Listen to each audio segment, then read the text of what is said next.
todos nosotros de escuchar la doctrina, la enseñanza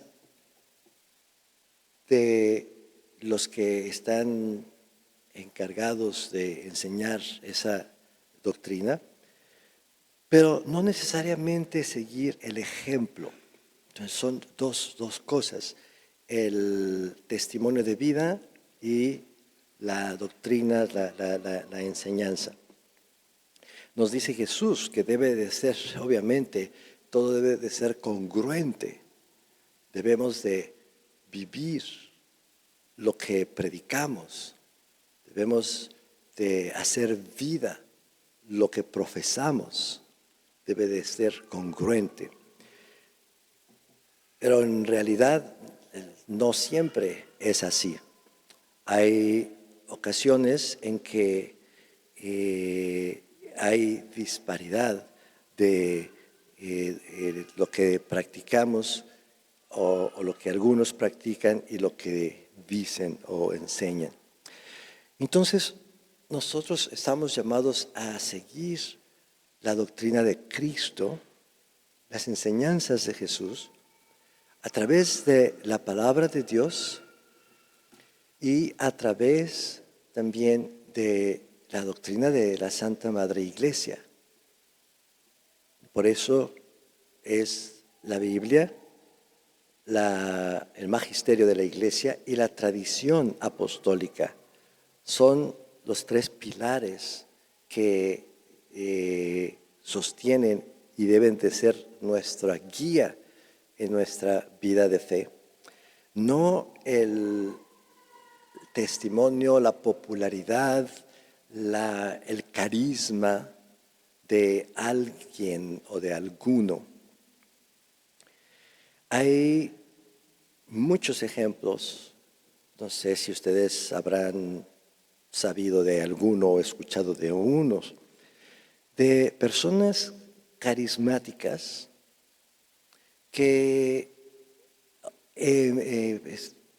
enseñan la doctrina de Cristo, practican la fe, llaman a la conversión, se predican, pero en un momento dado empiezan a separarse de la doctrina de Cristo.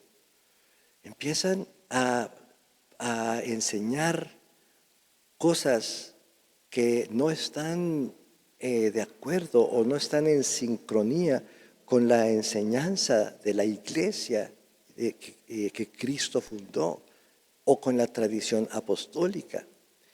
Y empiezan a separarse.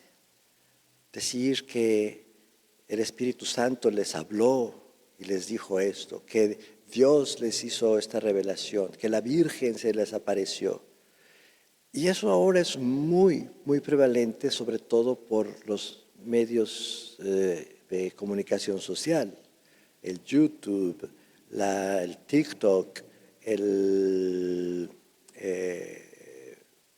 Facebook, todas esas cosas. Obviamente tienen un gran alcance y empiezan a separarse de la doctrina de la Iglesia, con ya sus propias interpretaciones, sus propias ideologías, sus propias visiones, etcétera, diciendo que Dios se los manifiesta, que el Espíritu Santo se los dice, que la Virgen les dice, etcétera. Y hablo de sacerdotes, religiosas y laicos, seglares. Entonces, aquellos que los siguen empiezan a seguirlos a ellos y no a la doctrina de Cristo. Empiezan a seguir al líder, su carisma, su popularidad, y empiezan a vivir cosas que no van congruentes a la doctrina de Cristo. Eso es lo que Jesús nos habla de esto. Le dice a los escribas y los fariseos que tienen la autoridad porque están en la cátedra de Moisés, escuchen lo que les enseñan, pero no lo sigan a ellos. No sigan al líder, sigan la palabra, la doctrina.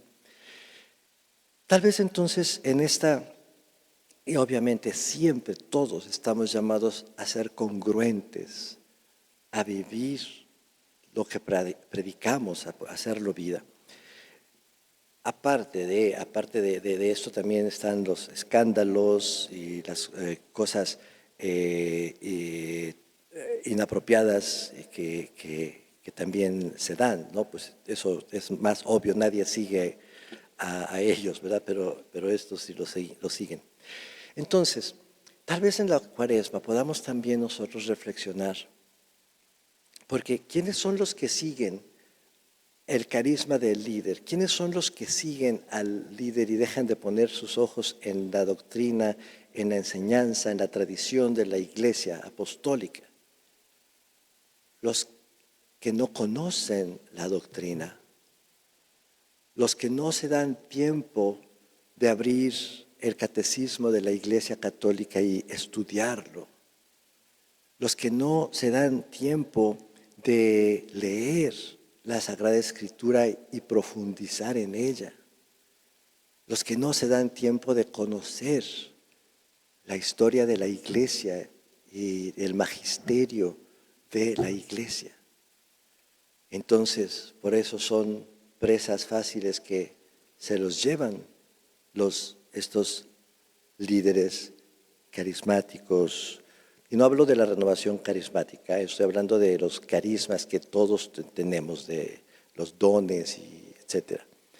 Entonces, en la Cuaresma, también preocupémonos por renovar nuestro interés por aprender, profundizar, estudiar la doctrina de la Iglesia como lo enseña la Iglesia, para que cuando lleguen aquellos escribas y fariseos que tratan de desviar el rebaño, tratan de desviar la Iglesia, pues nosotros estemos firmes en el conocimiento de la palabra de Dios, el magisterio de la Iglesia que Cristo fundó y la tradición apostólica de la Iglesia que Cristo fundó. Amén.